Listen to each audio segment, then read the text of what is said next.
साथियों, बहुत बहुत स्वागत है आप सभी का एक और नए वीडियो में। तो आज के वीडियो में हम लोग लेके आए हैं सामाजिक विज्ञान का मोस्ट वीवीआई क्वेश्चंस जो आपके डीएलएड एंट्रेंस एग्जाम में पूछे जाते हैं। ठीक है, यहाँ से आपको बहुत सारे सवाल रिपीटेड देखने को भी मिलते हैं। तो चलिए, ये आपका एक मॉक टेस्ट है और यहाँ पे आपको खुद से सवालों को हल करना है और खुद से जवाब देने की कोशिश करना है कि आपका कितना सवाल सही हो पाता है। चलिए हम लोग शुरू करते हैं पहले सवाल से। पहला सवाल क्या है, किस भारतीय योजना का उद्देश्य था तीव्र, अधिक समावेशी और सतत वृद्धि।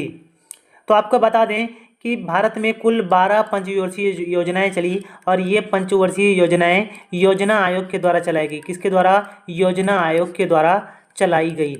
योजना आयोग का गठन कब किया गया, ये भी आपको पूछा जा सकता है। तो इसका गठन कब किया गया था? 15 मार्च 1950 ईस्वी को योजना आयोग का गठन किया गया था।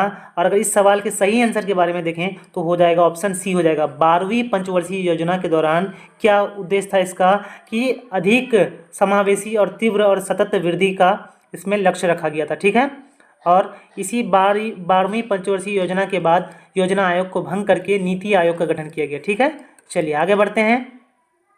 दूसरा सवाल है कि मॉन्ट्रियल प्रोटोकॉल किससे संबंधित है। ठीक है, वन्यजीव संरक्षण, हिमालय संरक्षण या तटीय भागों का विकास या ओजोन परत का संरक्षण। तो देखिए, मॉन्ट्रियल प्रोटोकॉल जो हुआ था वो ओजोन परत का संरक्षण से संबंधित था। ठीक है, ओजोन परत का संरक्षण से संबंधित था। वहीं बात कर लेते हैं ओजोन परत के बारे में। तो ये वायुमंडल के किस मंडल में पाया जाता है? तो ये समताप मंडल में पाया जाता है। ठीक है, समताप मंडल में पाया जाता है। और ओजोन का जो सूत्र होता है वो क्या होता है? O3 होता है। ठीक है, O3 होता है। ओजोन परत को हम लोग बचाने के लिए हर साल 16 सितंबर को ओजोन दिवस मनाया जाता है। हर साल 16 सितंबर को ओजोन दिवस मनाया जाता है, ये भी आपको याद रखना है। ठीक है, चलिए आगे बढ़ते हैं। तीसरा सवाल है कि निम्नलिखित क्षेत्रों में से किसमें बुशमैन पाए जाते हैं। तो देखिए, बुशमैन क्या है? बुशमैन जो है एक जनजाति है। क्या है? जनजाति है। ये जनजाति जो है किस क्षेत्र में पाए जाते हैं? तो सहारा मरुस्थल, कालाहारी मरुस्थल या गोबी मरुस्थल या थार मरुस्थल। तो देखिए, बुशमैन जो जनजाति है वो कालाहारी डिजर्ट यानी कालाहारी मरुस्थल में पाया जाता है। कालाहारी मरुस्थल कहाँ है? तो ये दक्षिण अफ्रीका में है। कहाँ है? दक्षिण अफ्रीका में है। ठीक है, वहीं अगर बात करें कि इन बुशमैन जनजाति की, तो ये लोग शिकार करके अपना जीवन यापन करते हैं। ठीक है, शिकार करके, ये भी आपको ध्यान रखना है। ठीक है, चलिए आगे बढ़ते हैं। चौथा सवाल है कि नागरिकता संबंधी उपबंध संविधान के किस भाग में है? भाग 1, भाग 2, भाग 3 या भाग 4। तो देखिए, नागरिकता संबंधी जितने भी प्रावधान हैं वो संविधान के भाग 2 में है। कितने में है? भाग 2, यानी इस सवाल का सही आंसर ऑप्शन बी हो जाएगा। वहीं अगर भाग 1 के बारे में बात करें तो भाग 1 में है राज्य और इसके क्षेत्र। ठीक है, यानी केंद्र और उसके संघ क्षेत्र के बारे में इसका जिक्र है। केंद्र और उसके संघ क्षेत्र के बारे में जिक्र किस में है? तो भाग 1 में है। ठीक है, वहीं अगर भाग 2 के बारे में बात करें तो भाग 2 में नागरिकता का जिक्र है। और भाग 3 में किस चीज़ का जिक्र है? तो मौलिक अधिकार। ठीक है, मौलिक अधिकार जो है वो संविधान के भाग 3 में है। ठीक है, ये आपको याद रखना है, यहाँ से भी सवाल पूछा जाता है। वहीं जो है भाग 4 में राज्य के नीति निर्देशक तत्व आते हैं। राज्य के नीति निर्देशक तत्व आते हैं। ठीक है, चलिए आगे बढ़ते हैं अगले सवाल में।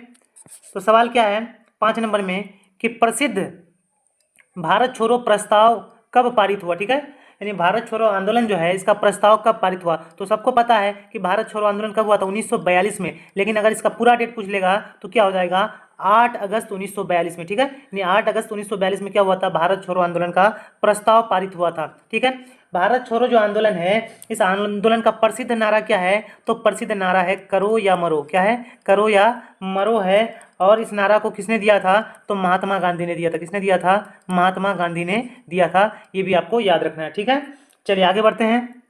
अगला सवाल है 6 नंबर में कि निम्न में से कौन सी पर्वत चोटी भारत में है? ठीक है, अन्नपूर्णा, मकालू या कामेट या नामचा बरुआ। ठीक है, तो देखिए, जो अन्नपूर्णा है ये कहाँ है? तो ये नेपाल में। ठीक है, अन्नपूर्णा कहाँ है? नेपाल में है।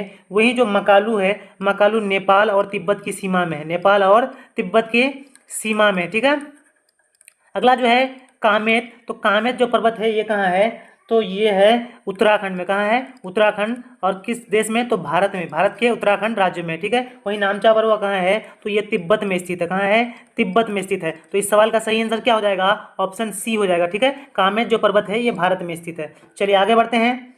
अगला सवाल है 7 नंबर में कि दक्षिण अमेरिका की सबसे लंबी नदी है नील, अमेजन, टेम्स या सिंधु। ठीक है, तो देखिए दक्षिण अमेरिका की जो सबसे लंबी नदी है वो क्या है, अमेजन नदी है, अमेजन नदी। ठीक है, वहीं अगर विश्व की सबसे लंबी नदी पूछ ले विश्व की, तो वो नील नदी हो जाएगा। ठीक है, नील नदी किस महादेश में है, तो ये अफ्रीका महादेश में है। किस महादेश में है, अफ्रीका महादेश में है। ठीक है, तो चलिए अगला सवाल है 8 नंबर में कि गुप्तकालीन प्रथम गणितज्ञ वो खगोल शास्त्री कौन था, ब्राह्मीर, ब्रह्मगुप्त, भास्कर प्रथम या आर्यभट्ट। तो देखिए गुप्त काल में जो प्रथम गणितज्ञ वो खगोल शास्त्री थे वो कौन थे, आर्यभट्ट। ठीक है, आर्यभट्ट।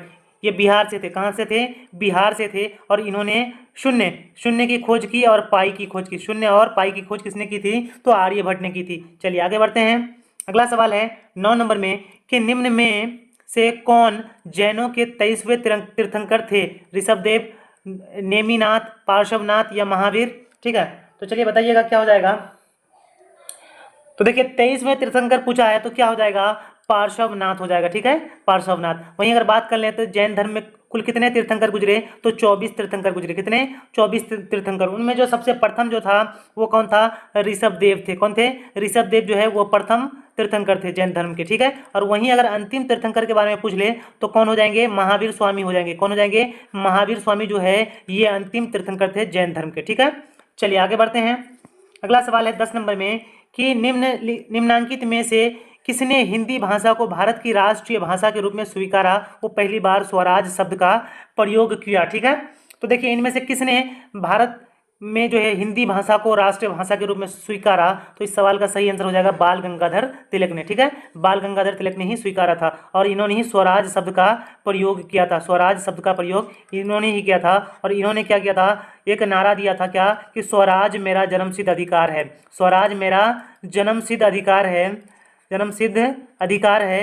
ये किसने कहा था, तो ये बाल गंगाधर तिलक ने कहा था। ठीक है, चलिए आगे बढ़ते हैं। 11वां सवाल है कि अखिल भारतीय राष्ट्रीय कांग्रेस की प्रथम भारतीय महिला अध्यक्ष थी। ठीक है, यहाँ पे आपको क्या ध्यान रखना है, भारतीय महिला। ठीक है, तो देखिए यहाँ पे कांग्रेस के बारे में जिक्र किया गया, भारतीय राष्ट्रीय कांग्रेस के बारे में। तो कांग्रेस की स्थापना कब हुई थी, तो हुई थी इसकी 28 दिसंबर 1885 में इसकी स्थापना हुई थी। कहाँ हुई थी, तो मुंबई में हुई थी इसकी स्थापना। ठीक है, और इसके प्रथम अध्यक्ष के बारे में बात करें तो डब्ल्यू.सी. बनर्जी इसके प्रथम अध्यक्ष थे, जिन्हें OMS चंद्र बनर्जी भी कहा जाता है। और A.O. ह्यूम को कांग्रेस का संस्थापक माना जाता है। ठीक है, वहीं अगर इसके अगर प्रथम महिला अध्यक्ष के बारे में बात करें तो प्रथम महिला अध्यक्ष कौन है, एनी बेसेंट है। एनी बेसेंट है। ठीक है, लेकिन यहाँ पे सवाल घुमा के क्या पूछा है कि प्रथम भारतीय महिला अध्यक्ष कौन थी, तो प्रथम भारतीय पूछेगा तो क्या हो जाएगा, सरोजिनी नायडू हो जाएगा। ठीक है, सरोजिनी नायडू सवाल का सही आंसर हो जाएगा। चलिए आगे बढ़ते हैं। 12वां सवाल है कि रविंद्रनाथ टैगोर ने सर की उपाधि क्यों लौटा दी।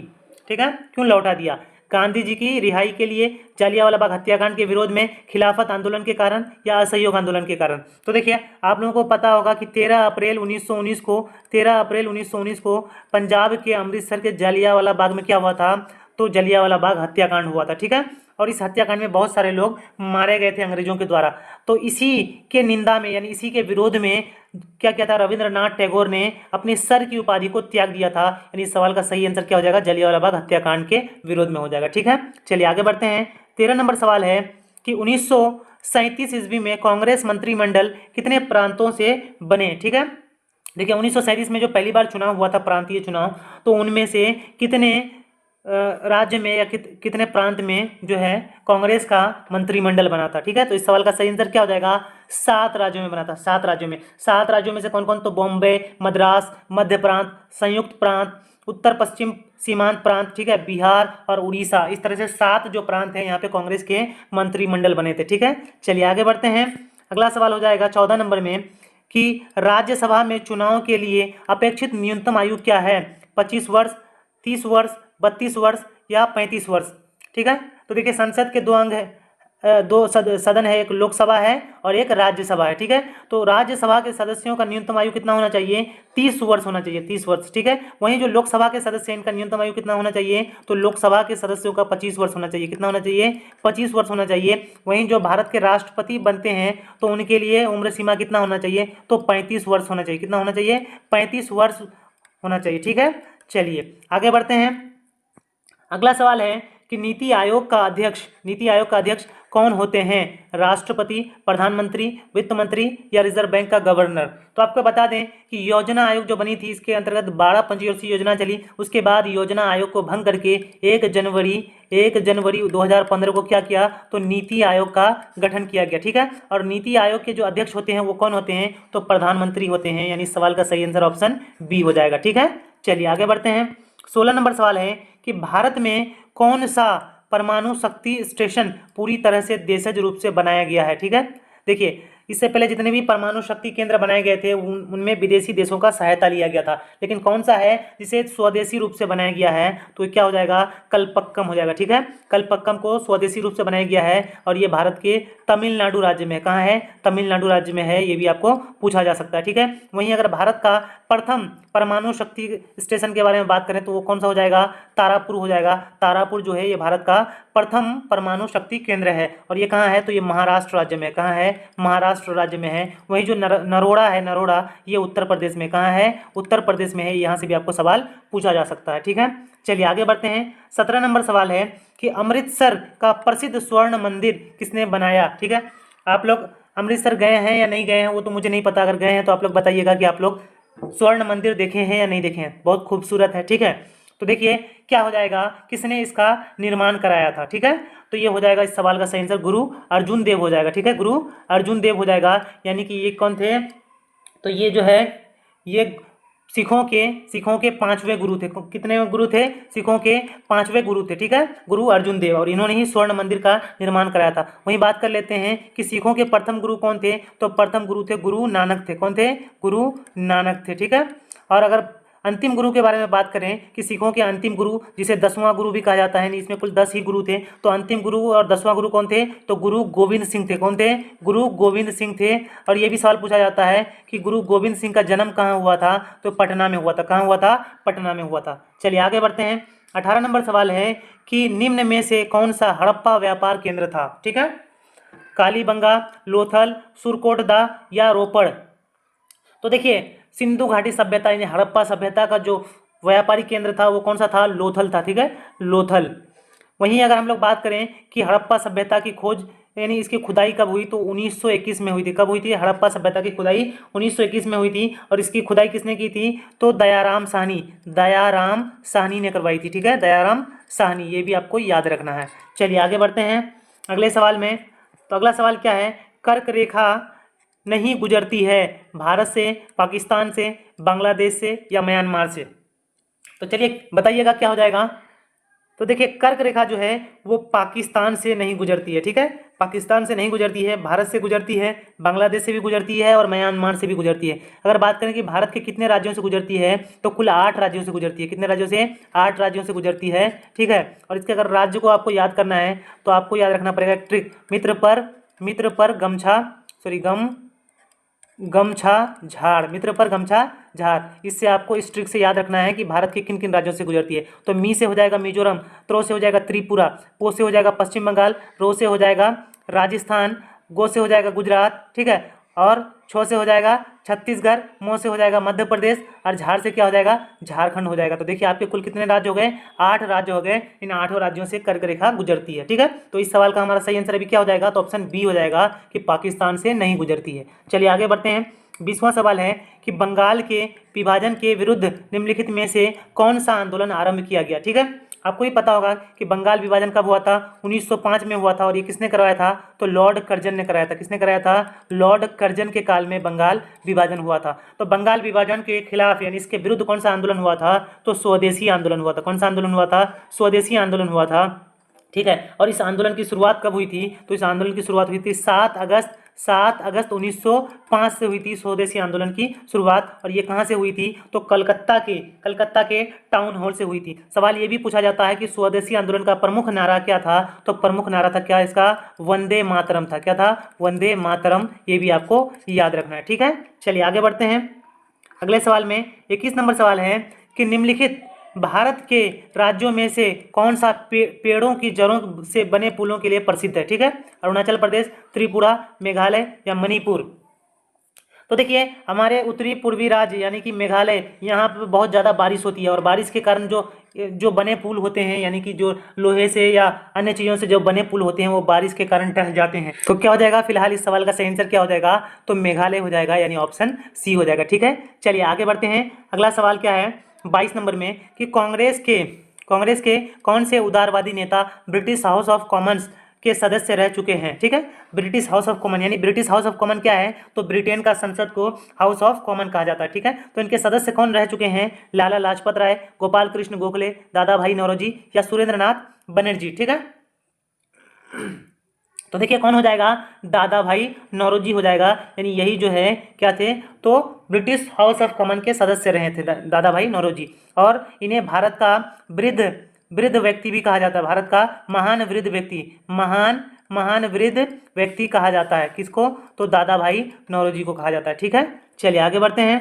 23 नंबर सवाल है कि निम्न राज्यों में से सबसे छोटा राज्य कौन सा है, त्रिपुरा, सिक्किम, नागालैंड या गोवा। तो देखिए सबसे छोटा राज्य कौन सा हो जाएगा, गोवा हो जाएगा, गोवा, यानी कौन सा, ऑप्शन डी सवाल का सही आंसर हो जाएगा। कैसे, तो गो और आ, तो गो मतलब जाना और आ मतलब आना, तो गया और आया, यूं ही गया यूं ही आया, यानी बहुत छोटा राज्य है। ठीक है, गोवा। वहीं अगर सबसे बड़े राज्य के बारे में बात करें तो कौन सा हो जाएगा, राजस्थान हो जाएगा, यानी क्षेत्रफल के मामले में सबसे बड़ा राज्य कौन सा है, राजस्थान है। वहीं जनसंख्या के मामले में सबसे आगे कौन है, तो उत्तर प्रदेश है। कौन है, उत्तर प्रदेश है। आपको सवाल ये भी पूछा जाता है कि बिहार जो है क्षेत्रफल के मामले में बिहार का कितने नंबर का राज्य है, तो आपको याद रखना है 12वां राज्य। कौन सा राज्य है, तो 12वां राज्य है क्षेत्रफल में। ठीक है, चलिए आगे बढ़ते हैं। 24 नंबर सवाल है कि द्वितीय विश्व युद्ध में पहला एटम बम कहाँ गिराया गया था। ठीक है, तो आप लोगों को पता होगा कि 1939 से लेकर के 1945 ईस्वी तक चला था क्या, तो द्वितीय विश्व युद्ध चला था। और इसमें 2 परमाणु बम गिराया गया, यानी 2 एटम बम गिराया गया। पहला गिराया गया था 6 अगस्त 1945 को गिराया गया था। कहाँ पर, तो जापान के हिरोशिमा पर गिराया गया था। कहाँ गिराया गया था, हिरोशिमा पर गिराया गया था। वहीं दूसरा जो बम है इसके 3 दिन बाद 9 अगस्त 1945 को गिराया गया था। तो ये कहाँ, ये जापान के एक शहर नागासाकी पर गिराया गया था। कहाँ गिराया गया था, नागासाकी पर गिराया गया था। ठीक है, तो यहाँ अगर हम लोग देखें तो यहाँ पे क्या बोला है कि पहला एटम बम कहाँ गिराया गया था, तो पहला गिराया गया था हिरोशिमा में। कहाँ गिराया गया था, हिरोशिमा पर गिराया गया था, यानी सवाल का सही आंसर ऑप्शन ए हो जाएगा। ठीक है, चलिए आगे बढ़ते हैं। 25 नंबर सवाल है कि हिंद स्वराज नामक पुस्तक किसने लिखी, गोपाल कृष्ण गोखले, लाला लाजपत राय, जवाहरलाल नेहरू या महात्मा गांधी। तो देखिए हिंद स्वराज जो पुस्तक है ये महात्मा गांधी की पुस्तक है। किनकी पुस्तक है, महात्मा गांधी की पुस्तक है। और हिंद स्वराज पुस्तक कब लिखा गया था, तो 1909 में लिखा गया था। ठीक है, 1909 में। वहीं महात्मा गांधी का एक और भी प्रसिद्ध पुस्तक है, उसका क्या नाम है, सत्य के साथ मेरे प्रयोग, सत्य के साथ मेरे प्रयोग। ठीक है, मेरे प्रयोग, ये भी महात्मा गांधी का पुस्तक है। ठीक है, यहाँ से भी आपको सवाल पूछा जा सकता है। चलिए आगे बढ़ते हैं। अगला सवाल है 26 नंबर में कि जेम्स वाट ने किस यंत्र का आविष्कार किया। ठीक है, जेम्स वाट ने किस यंत्र का आविष्कार किया, तो यहाँ पे क्या हो जाएगा, वाष्प इंजन का आविष्कार किया। जेम्स वाट ने किसका आविष्कार किया था, वाष्प इंजन का आविष्कार किया था। वहीं अगर सेफ्टी लैम्प के बारे में बात करें तो इसका आविष्कार किसने किया था, तो हेम्फ्री डेवी ने किया था। किसने किया था, हेम्फ्री डेवी ने किया था, ये भी सवाल पूछा जाता है। और फ्लाइंग शटल का आविष्कार किसने किया था, तो जॉन के ने किया था। किसने किया था, जॉन के ने किया था। ठीक है, चलिए आगे बढ़ते हैं। अगले सवाल में 27 नंबर सवाल है कि मुख्य चुनाव आयुक्त का कार्यकाल होता है। देखिए मुख्य चुनाव आयुक्त कौन होता है, जो चुनाव आयोग का सबसे प्रधान व्यक्ति होता है उसे ये मुख्य चुनाव आयुक्त कहा जाता है। तो इसका कार्यकाल कितने दिनों का होता है, तो इनका कार्यकाल जो होता है वो कितने दिनों का, 6 वर्ष का कार्यकाल होता है, लेकिन 35 वर्ष की उम्र तक। ठीक है, 65 वर्ष की उम्र तक, यानी 6 वर्ष तक इनका कार्यकाल होता है और 65 वर्ष की उम्र तक, उससे ज़्यादा उम्र होने पर इनका कार्यकाल समाप्त हो जाता है। ठीक है, चलिए आगे बढ़ते हैं। 28 नंबर सवाल क्या है कि चेरो जनजाति कहाँ की रहने वाली थी, भागलपुर, रांची, पटना या पलामू। तो चेरो जनजाति कहाँ की रहने वाली थी, तो ये पलामू जिले की रहने वाली थी। झारखंड का एक जिला है पलामू, वहीं की रहने वाली थी चेरो जनजाति। वहीं बात कर लेते हैं कि भारत में सबसे अधिक आबादी वाली जनजाति कौन सी है, तो वो है भील जनजाति। कौन सी जनजाति, भील। और दूसरे नंबर में कौन सा आता है, तो दूसरे नंबर में आता है गौंड जनजाति। ठीक है, और तीसरे नंबर में कौन आता है, तो तीसरे नंबर में आता है संथाल जनजाति। ठीक है, चलिए आगे बढ़ते हैं। अगला सवाल है 29 नंबर में कि भारत में प्रेस का जनक किसे कहा जाता है? राजा राम मोहन रॉय या गोविंदा मोहन या जेम्स ऑगस्टस हिक्की या विनोबा भावे? तो देखिए प्रेस का जनक किन्हें कहा जाता है? तो भारत में प्रेस का जनक जेम्स ऑगस्टस हिक्की को कहा जाता है। ठीक है, जेम्स ऑगस्टस हिक्की, यानी सवाल का सही आंसर ऑप्शन सी हो जाएगा। ठीक है, वहीं राजा राम मोहन राय को भारतीय पुनर्जागरण का पिता कहा जाता है। ठीक है, भारतीय पुनर्जागरण का पिता कहा जाता है। इन्होंने क्या किया था? 1828 ईस्वी में इन्होंने क्या किया था? तो ब्रह्म समाज का स्थापना किया था। ब्रह्म समाज का स्थापना किया था। ठीक है, यहाँ से भी आपको सवाल पूछा जाता है। चलिए आगे बढ़ते हैं अगले सवाल में। ये हमारे इस सेशन का अंतिम सवाल है। 30वां सवाल क्या है कि अंतर्राष्ट्रीय जैव विविधता दिवस कब मनाया जाता है? प्रत्येक वर्ष 22 मई को या 22 अप्रैल को या 22 जून को या 22 नवंबर को? तो देखिए अंतर्राष्ट्रीय जैव विविधता दिवस कब मनाया जाता है? तो 22 मई को मनाया जाता है। ठीक है, 22 मई को मनाया जाता है। वहीं आपको पूछा जा सकता है कि अंतर्राष्ट्रीय जो पर्यावरण दिवस है वो कब मनाया जाता है? तो पर्यावरण दिवस 5 जून को मनाया जाता है। कब मनाया जाता है? 5 जून को मनाया जाता है। वहीं 22 अप्रैल को क्या मनाया जाता है? तो 22 अप्रैल को पृथ्वी दिवस मनाया जाता है। क्या मनाया जाता है? पृथ्वी दिवस मनाया जाता है। और अगर पूछ ले कि 22 मार्च को क्या मनाया जाता है? तो 22 मार्च को अंतर्राष्ट्रीय जल दिवस या बिहार दिवस मनाया जाता है। ठीक है, बिहार दिवस भी 22 मार्च को ही मनाया जाता है। ठीक है, ये भी आपको याद रखना है। ठीक है, तो आज के वीडियो में हम लोगों ने कुल 30 सवाल को अटेम्प्ट किया और इसमें से आपने कितने सवाल को खुद से हल कर पाया वो आप हमें कमेंट बॉक्स में जरूर बताइएगा। ठीक है, वीडियो को लाइक भी कर दीजिएगा और चैनल के साथ जुड़ भी जाइएगा, क्योंकि आपके एग्जाम तक हम लोग जो है वीडियोस लाते रहेंगे। ठीक है, तो मिलते हैं अगले वीडियो में, तब तक के लिए जय हिंद, जय भारत।